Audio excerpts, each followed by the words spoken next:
Hey, y'all still here? Y'all still with me? Okay. Part two.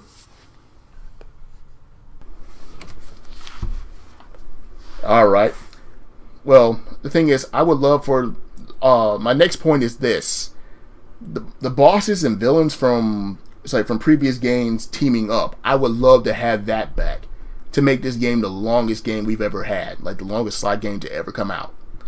Like make this the biggest. If we're gonna end it in Slide 5, we need to go out with a bang. That's pretty much how I wanted to go. Basically, I was thinking this: maybe have certain villains team up together, like villains that you would think would not ever be seen with one another.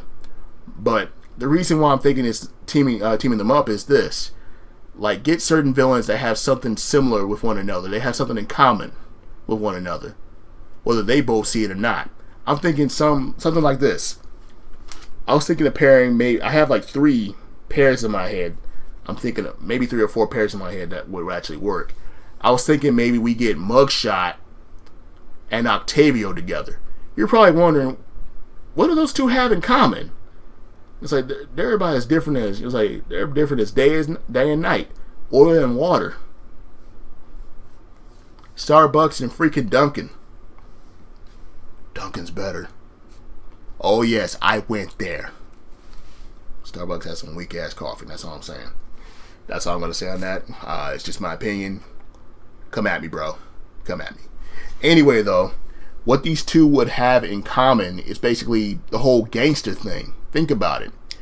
Mugshot grew up watching and idolizing gangsters like that. Octavio is an OG gangster from back in the day. So I was thinking maybe show a side of Mugshot we've never seen before. You know, something we've never ever seen from Mugshot before. Basically him just working together.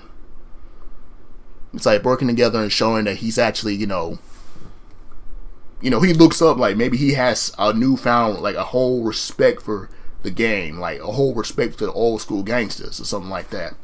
Like maybe he's heard of Octavio and how he ran Italy, it's like a well-oiled machine. And he actually gives Octavio props for that, like, respect for the gang. You know what I'm saying? And maybe Octavio just sees a young gangster, and he's like, how about I take him underneath my wing and I'm gonna show him how to do things. Like think about it. They're two. They're basically two representations of what gangsters would be like. Think about it. Mugshot's we gonna do this out in public. We gonna do this out in public. We want everybody to see us, like hood gangsters and stuff like that. We shooting everybody. We taking your stuff. We stealing, that sort of thing. And Octavio seems like his mentality is real G's move in silence. If you know what I'm saying, if you get what that saying is from. Basically, they move in the shadows. They be pulling strings behind the back, behind people's backs and stuff like that. In other words, organized crime, like really organized, as in. It's like old school bootlegging or Al Capone or something like that. It's like we own a big building, we run a legitimate business, as a cover, that sort of thing. And while y'all busy living y'all day-to-day lives, he's like, we running these streets. He's like, everybody on my bank, on my payroll, everybody on the payroll, the firemen, the police, everybody on this block is on my payroll, that sort of thing. That's right. You can say what you want. You can do what you want. You can even try to turn the media against me, but that won't do nothing. That sort of gangster. That real thing. Like, yeah, I control everything here. Come at me. I wouldn't recommend it. That sort of thing. But my next pairing would be like another pairing I would love to put together is basically this. How about the Contessa and Miss Ruby? You're probably wondering what do those two have in common, besides being two creatures that people tend to run from. They have a supernatural element, like a supernatural thing going on between the two. Now that would be interesting. I was thinking about putting their episode in Mexico, basically.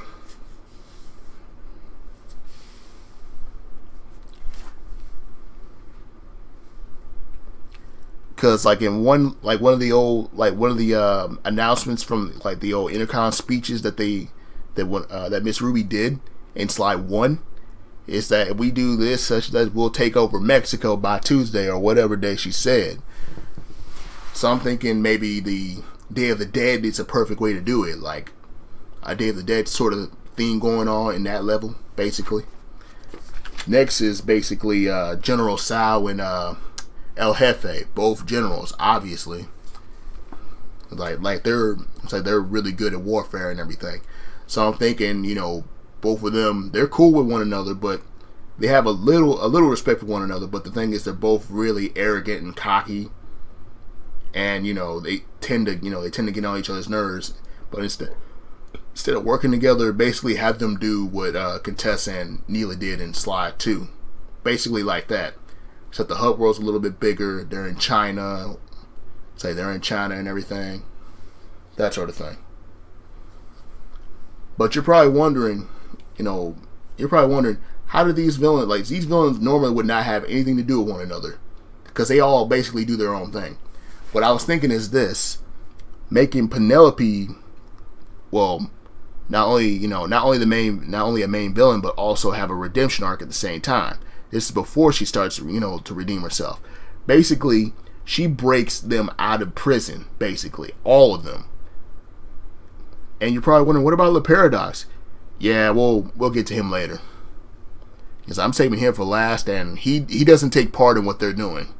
He just takes advantage of the best of a bad situation and escapes. Don't worry, we'll get to him. Anyway though, that's not important. But anyway though, I was thinking having her break them out, take them to her base, and I know, call me a copycat or anything, but I think the best way to get all these villains that normally would not want anything to do with one another would be to, basically pull a Suicide Squad with them. In other words, Penelope, she feeds them and everything. She gives them food and drink and everything. They're all happy and they're all wondering why on earth did they bring us here? But hey, man, check out the spread. This is some really good top quality food here. It's better than what they served in prison. That sort of thing. She comes out and it's like, glad that you're enjoying the meal and everything, but from now on, you all work for me. You're probably wondering, and they're like, oh, what? Yeah, right. We don't work for you. That sort of thing. And maybe, and y'all can't tell me that you can't think, in this situation, y'all can't tell me that Mugshot, like, I can just hear this line coming from Mugshot's mouth saying, and why should we listen to a runt like you? In that thick New Yorker Jersey accent. I'm not sure what that's called. Or it could be a Brooklyn accent. I don't know. Anyway, though, basically that. Then she tells him, yeah, I put nanites or nanobots in your food. So if you don't do what I say, all I gotta do is swipe right on this freaking tablet and you die. At first, they're all skeptical. They're like, ain't no way you did that. Then we get she pretty much does that. She gets one of her minions that ate some of the food, some of the cheese, even though she told them not to do that. Once they consume it, it analyzes their DNA and they pop up on the tablet. That's how advanced her tech is, exactly. So basically she pretty much just kills one of her own guards right in front of them, just to let them know the score and everything and how things are going to work. Suddenly everybody's all cooperative and everything. I was like, okay. It's like, well, do what you say. We do what you say. Yes, I was thinking about going a little bit darker. I thought about raising the rating in slide, for slide 5. I'm just thinking it's the most natural thing we should probably do. I mean, seriously, for God's sake, in slide 2, you stop a drug cartel. Come on, man. We need to stop going all kiddie with it. I know the series is dark enough, but hey, am I the only one that just wants to see them swear a little bit? That's all. Anyway, though, that's pretty much how I had that set up, basically. Alright.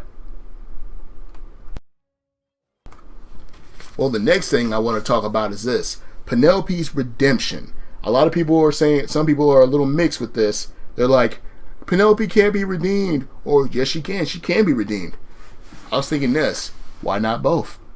I'm thinking she starts out as the villain, but we start to open up a little door to explain why she's seeking redemption and why she's trying to gain everyone's trust back and go back to the Cooper gang.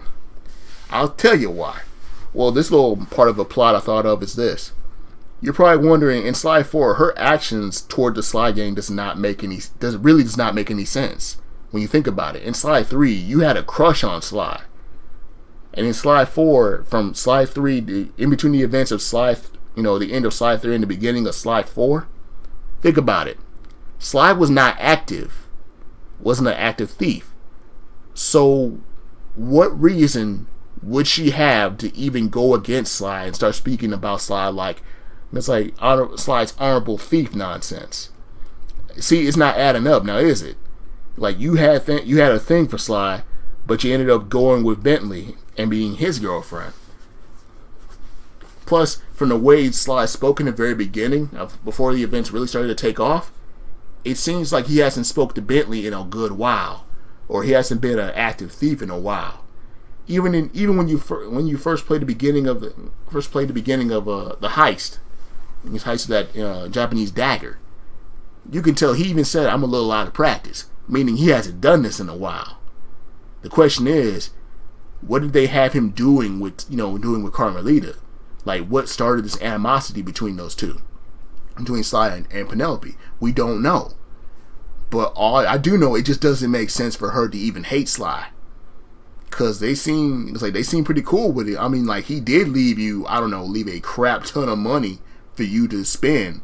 So money is not a good excuse. It's like, we could have made billions in weapons. I'm like, are you serious? Seriously, I'm pretty sure if you took a drill and you kept digging through Kane Island, that's more than enough. That's at least trillions and trillions of, zillions of dollars in freaking coins, gold, treasure. It's like shoot. Sly said it himself. It's like, thieving was the family business, and business was good. It's like, it don't get no better than that. That's all I'm saying with that amount of treasure and money. So there's really no excuse for that. So my reason is, the reason why she did all this, maybe after the events of what I spoke about in the previous point, is this. After she pretty much demonstrates what will happen if these villains don't do as she says, she walks back through her lab, through a hallway, walks past a mirror, and you see a reflection of Neela. You see Neela's ghostly spirit and her reflection. Her silhouette, I guess you could say. You're probably wondering, yeah, that's right. I went there. She was possessed by Neela. And that's why she went against the Cooper gang. Because if you compare all the words she says and her actions, there is no way Penelope would ever say those things. Honorable thief nonsense. She spoke like she was all high and mighty, as if she was better than everybody, basically. Think about it. Didn't Neela speak in a similar tone? Plus, wasn't Neela very manipulative? And my reason for this is, this is where I'm going with this. Basically, this. You're probably wondering, how did she get possessed by Neela in the first place? I was thinking we have a little cutscene or a little flashback, and it shows that Bentley and the gang picked up a clockwork piece, and even though it was all started to rot away, deteriorate, maybe they kept one of the clockwork eyes or maybe a clockwork beak. It was like clockwork beak or something, and they kept it in a showcase as a reminder of what they went through, just so they can continue doing what they do. Maybe Penelope was helping Bentley with something, accidentally bumps into the showcase and breaks it. She falls to the floor. Bentley's like, "Oh my gosh, Penelope, are you okay?" And just as she's as she's about to try to get up, a little black mist comes from that particular clockwork part, gets into her nasal passage and through her mouth. She starts coughing and wheezing. Bentley hands her an inhaler to help her, breathe a little bit. I'm not sure. We're not sure if she's asthmatic or anything, but give her something to help her breathe or something. Basically that. She breathes. She feels, she's starting to calm down a little bit. She's not breathing heavily anymore. Then then Penelope's just like about to, slowly getting up, and then Bentley goes, "Are you okay?" It's like, "Please, Penelope, please tell me you're all right." And then she goes, "Fine, never better," with a kind of a dark, ominous British tone, a British accent speaking. And then he goes, "What was that?" And then she goes, "Oh, I'm fine, I'm fine," that sort of thing. And then all her choices from from that point on, and working with Le Paradox, is basically just Neela manipulating and using her influence to, fuel her choices through Penelope. You're probably wondering, what are you gonna have her do? Basically this. Penelope is going to be building Neela a new body. And once she's done building her a new body, she pretty much just has all the villains going around the world finding certain pieces to help build this body. Not to mention keeping an eye out for certain stones that allow the body to be, to last forever and be immortal. That's gonna be near the end, basically. I'll put it this way: after she's done building her a new body, she pretty much exits. She pretty much gets out of Penelope's body and starts to possess that new metal that metal steel trap new body. It's cat shaped, basically, like Egyptian cat, shaped, basically. Not a sphinx, but where I'm going with this, basically. Anywho, after she's pretty much done building the body, she's pretty much served her purpose. Neela pretty much commands some of her guards to try to kill Penelope. Penelope escapes. She's a little traumatized, so she uses her big brain to actually find the Cooper gang, because she's aware that Sly is now back in present day. Anyway though, let me get straight to it. Basically, she goes to New York, and the Cooper gang is in New York, and part of the gang that's also in New York is the Guru, and that's who they're visiting so they can help take Mugshot and Octavio down. And they decided we can't do it without the Guru, basically. So she pretty much does what no villain or anyone has ever been smart enough to do in the entirety of Sly, into the entire Sly series, besides John Bisson, I guess. Basically, she pretty much knocks on the front door of their safe house. Sly opens the door while he's in disguise and is fully aware of who is at the door, and closes the door comedically, like boom, slams the door in front of her face. He pretty much tells them everything what's going on, and basically Guru's just telling her to open the door. Basically that. At first, everybody's all skeptical. Everybody's fussing and angry because of what she did in Sly 4. Then she tries to explain herself. Murray's trying to give her the benefit of the doubt. Basically that he's trying to see the good in this. Dimitri, Panda King, and Gene King, they don't know how to respond to this because they weren't there, so they don't know what went down, except from hearing from Sly and the rest of them of what went down. Basically, the Guru pretty much tells everybody to calm down, and he pretty much reads her mind, and I mean does it thoroughly, and sees everything of what happened to her, and then explains the entirety of what happened, while Penelope's just giving a little more exposition as to what went down. So everybody's calmed down. She's back with the gang. Nobody trusts her except maybe everyone that wasn't there, and Murray. Pretty much, they trust her to an extent. Carmelita's there too. Sly and Bentley are this. They're pretty much just roasting her. Pretty much roasting her at this point. That's pretty much what they're doing, and they pretty much put her on the most dangerous jobs. Because, they see her as expendable, as in you had to build your trust up, gain our trust back, basically. And that's pretty much how her redemption arc starts, pretty much. Next point.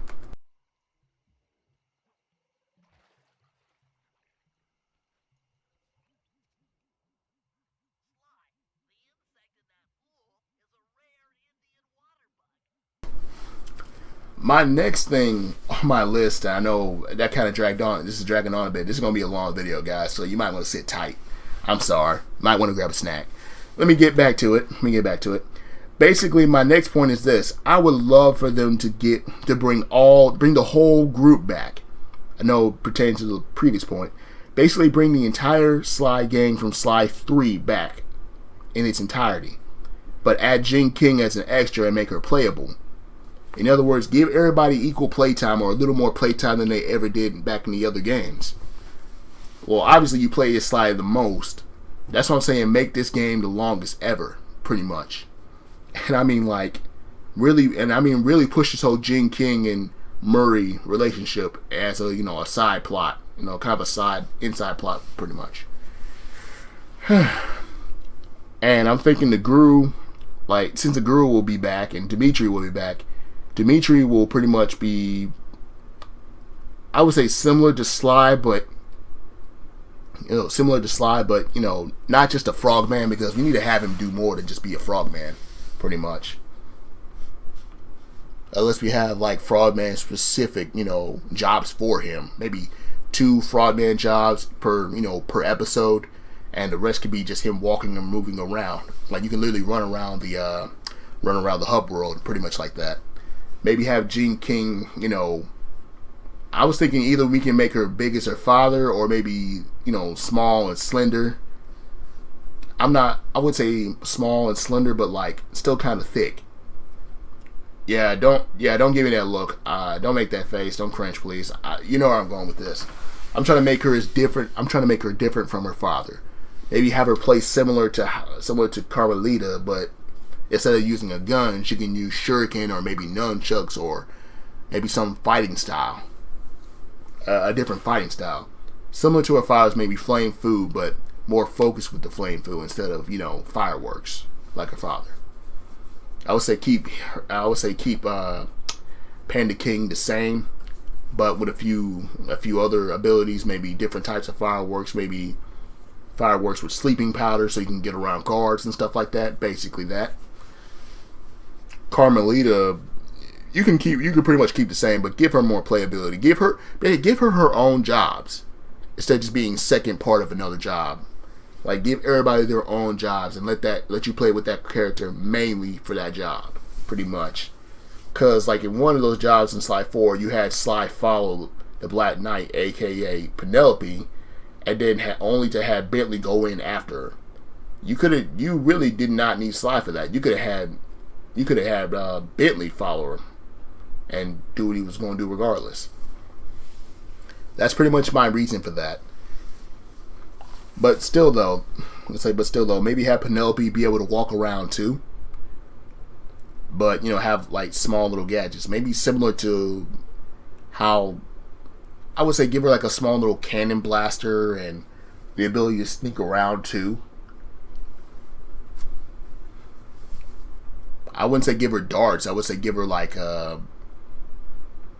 maybe give her something, I don't know, maybe a small little mech suit where she can walk around, but maybe a sneaky stealth suit, something like that. I'm not sure what to give her. It's, to be honest, I really didn't want to make her playable because of the whole betrayal thing and the redemption thing, but still, maybe have her control an RC copter in some of the missions, but that's pretty much how I see it. Anyway, the Guru pretty much has his same abilities as well. Keep everything relatively similar, the same, but just updated graphics and, better movement, more fluid movement that actually, fits. So that way everything doesn't feel stiff when you play. Pretty much that.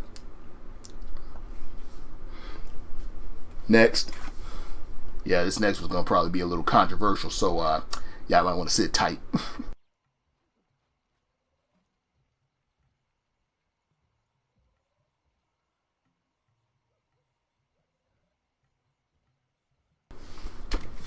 My next thing I would like to bring up is this. Give us cooler and more unique boss battles, because that last battle with freaking Le Paradox in Sly 4 was trash. I'm sorry. Way too easy, trash. I was expecting maybe Sly and freaking Le Paradox would be running on buildings and doing different moves, but similar moves to these, Cooper ancestry that they did. The ninja spiral jump from place to place, fight, sword fighting. Maybe he shoots a little stinkiness at you or something. That's what I was expecting. Since he's a skunk and everything, I was expecting that, but I guess not. Guess we don't get that. Well, one battle I thought about doing was bringing Grizz back, and having. Oh yeah, no, I thought of another pair. Having him paired up with freaking. Having him paired up with maybe Miss Decibel, because of the whole music thing, the music sort of thing. Like he raps and she plays music, but maybe replace them with maybe have the Grizz have more of a Kanye West kind of vibe and give Miss Decibel gives Miss Decibel kind of a Estelle type of thing. Seriously, get Estelle to voice freaking Miss Decibel, because she's got a break, she's got that English accent. And by the way, she also, for all the people out there, it's like not only did Estelle sing with freaking Kanye West with for the song American Boy, but she also voices Garnet from Steven Universe. So there's a good voice actress right there, and that would be interesting. Give her a better voice. But for the Grizz, like I said, give him a, I hate to say it, but get someone to do their best or worst impression of freaking Kanye West, and that could be his new voice, because I wasn't too keen on that other voice. Not to mention, don't make him so. Also, better now that I got time to say this, but Sanzaru, let's be real. I wasn't really digging the Grizz. He kind of came off as a little. I'm really not that sensitive. It's not really that too big of a deal. He just comes off as a little too stereotypical, and I can't help but feel that you made him a black. I really wish you didn't make him a black bear. Had he been a polar bear, it would have stung less. But when you use something like that and he's an actual black bear, it just comes off as a little offensive. A few other villains come off as a little offensive too, but it's not really as bad as not as bad as the Grizz though. I mean, the Grizz is bad, but it's not like super bad, like oh my god, you should be ashamed of yourselves kind of bad. Like oh my god, I was like oh my god, y'all need to fix that. Y'all need to change every last bit of that. I mean, to be honest, it's alright, but it's it's still kind of messed up though. That's just my opinion about the Grizz. But anyway though, what I'm about to say next is probably going to contradict everything I just said. I was thinking maybe a boss, like when it comes to interesting boss battles, I was thinking maybe we can get the Grizz and freaking Sly to freaking rap battle each other, a battle of bars. But make it similar to what Bentley did with Octavio and Sly 3. Like each time you hit the right button, but don't make it easy. Don't make it easy. If you screw up, you choke a little bit. We have an audience. Like we have someone that's similar, that looks very similar to Eminem. Basically that. Like maybe a rabbit or one of the guards or something. I thought about having that episode take place in freaking Compton. Compton. Basically. A place for some of the dope rappers that came from there. Basically that. And, have them rap battle Sly and give Sly some bars. And when I mean bars, this particular boss battle, this is just the only boss battle I can think of at the moment. I was thinking get some very talented, some very professional rappers or some very quick-witted rappers to write bars for both of them. Like for both of them to get, and have Sly win in the end. Basically, maybe have a Panda King go. It's like wow. It's like wow, Sly, I didn't know you had bars. Like just add that. I know it's kind of a cringy joke, but like it's not as bad as at the end of Sly Force. Sly Forces. My bad. I'm only doing one take. Sorry everybody. Sonic Forces where Tails just says true dat. Don't ever have him. Don't ever have him do that again. Say please don't do that. Anyway, though, I was thinking about having maybe Bentley or maybe Murray. It's like, wow, Sly, didn't know you had bars like that. Yeah, I'm not very good at impressions. That's my impression of Murray. Okay, here's another impression. Where's the blacksmith? in the Murray voice. I'm sorry. But anyway though, that's what I would love to see for one of the only boss battles I thought of would be that. But anywho, moving on. Like basically, well, hang on before I move on. Basically, a rap battle between Sly and freaking Grizz, and maybe have like Carmelita sing. Yeah, another boss battle would be good. Have Carmelita sing again, sing against Miss Decibel. And maybe Miss Decibel actually decides to, drop her villain status and says, you know what, I'm not going to join the gang, but I have a newfound respect for the entire Cooper gang, something like that. Maybe she's like, wow, Carmelita. And he's like, Carmelita, you have a very wonderful singing voice. And then maybe Sly is like enticed, like he doesn't even know how to respond. Like, wow, I did not expect Carmelita to sing so well. Something like that. Something like that. Give us something different, something new, something funny. Like, it'd be funny, but at the same time, it's really good. It's still a good boss battle. But after you, I changed my mind. After you spit certain bars and everything, Sly gets to walk up and smack the Grizz with his cane, basically.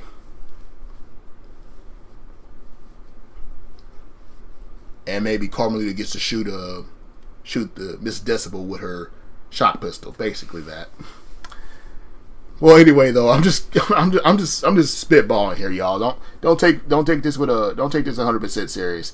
I thought of an entire plot, but I'm gonna do the entire plot of Sly 5 that I thought of in another video. But let me move on. This is just what I want in it. And last but not least, one of the last and final things I want in Sly 5. Well, this can go either way, basically. I wanted to end with a good cliffhanger, not a bad one like they did with Sly 4. Or end the story in a good and satisfying way like they did in Sly 3.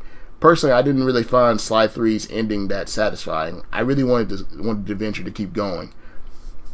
But anyway, though, I have 3 different ways of ending the game that I thought of. But well, my first way I thought about ending Sly 5 is this. On a cliffhanger. Well, a good cliffhanger, basically this. After Sly pretty much defeats Neela, who happens to get taken over by a much stronger and darker spirit. That's right, this time instead of Neela, being the final boss, Clockwork was also, his spirit was still technically in that Clockwork piece as well.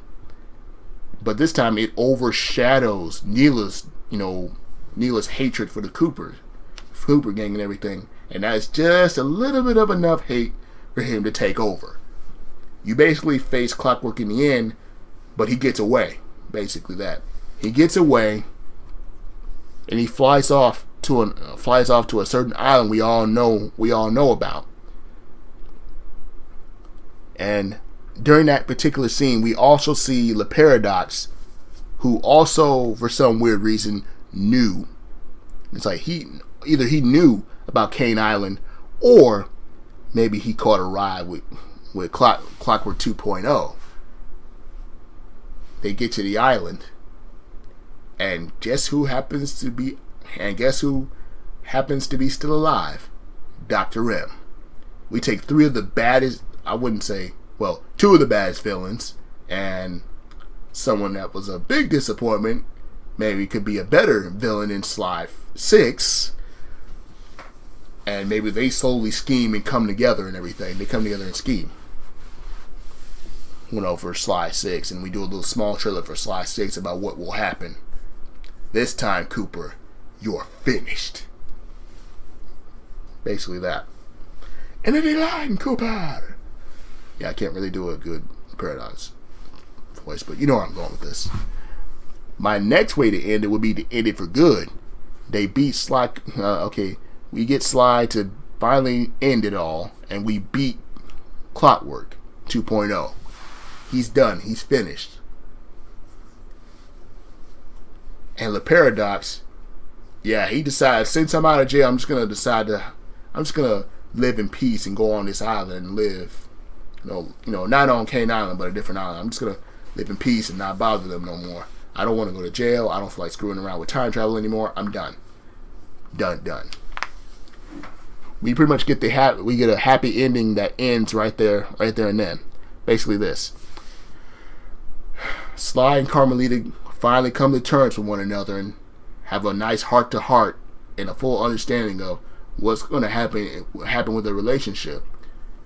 They decided, well, since one of us can't stop the other from doing what they do, well, until we get on in years and decide to retire from doing both our professions, yeah, I would say maybe, I thought about either that or have it turns out she was pregnant. She finds out, like, maybe she's a month pregnant. For the entirety of the game. Like, she's been trying to tell Sly the entire time, but she just never got around to telling him. That everything just got in the way before she could say anything, basically. But at the end of the game, she tells him. And he's in shock. That pretty much that kind of thing. Bentley and freaking Penelope give it another go. Murray and Jing King finally decide to announce that those two are going to get married. And the Panda King pretty much just says, you know what? You have my blessing. Dimitri and the Guru are pretty much just like, you know what? It's like Dimitri's like, ooh, it's like who's gonna be the best man? And then the Guru is like, well, obviously it's gonna be Sly, either Sly or Bentley, pretty much. And then Penelope, Penelope, she's like cool with it and everything. That's how it ends, and that's pretty much how we're gonna end it right there. Everybody getting married, and then we do a little flash forward, and we see that they had kids. You're probably wondering, how is that even gonna work? Like, Murray and freaking Jing King are completely different species. Bentley and freaking Penelope are a different species, and so are Sly and Carmelita. But here's the thing, though. I was thinking we can take the same thing that they did with the Sly, have Sly work the same way as Sonic's universe does. Maybe they have twins, or maybe one child comes out of a certain species. Like I know that people don't really pay that much attention to it, but like in the Sonic series, apparently if you're two different species, you either have twins or you have one child that just turns out to be one. Well, maybe if you had twins, say you're a fox and you're a raccoon, one child you'll be fraternal twins. One's gonna be a fox and one's gonna be a raccoon. Basically like that. Or maybe he has a child and they're, maybe he has a child and one of them's half raccoon and he ends up looking a little bit like Ryuichi. A raccoon but with a little red fur, a red-furred raccoon basically. But I'd rather just have them all either have twins or have one species and that's it. Pretty much all be different and everything. And they form their own Cooper gang. Maybe Sly and Carmelita have twins. One wants to be a cop and the other wants to be a thief. Something like that. That's one way to end it. Another way to end it would be just everybody coming to terms with it and nobody's pregnant, nobody has children. They just end it right there and then. Everybody just gets married and that's it. That's one way. That's my last way of doing it. It's a little anticlimactic, but that's it. That's pretty much how I would end it. Well, that's the boring ending. I say the boring ending for last. Like, it's satisfying, but not that satisfying, Yeah. Everybody gets married. Yay, hooray. That's it. Well,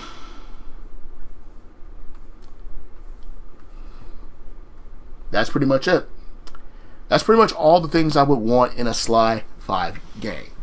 Now, let me know what you all think in the comment section. Let's have a full-on discussion. Tell me what y'all think. No, really. Tell me what you all think. I now have a Twitter. If you want to just have like quick discussions on Twitter or anything like that, I'll be posting at the end of the video. But for now on, stay safe, stay awesome, stay dope as hell. I'm Black Otaku, and I'm out.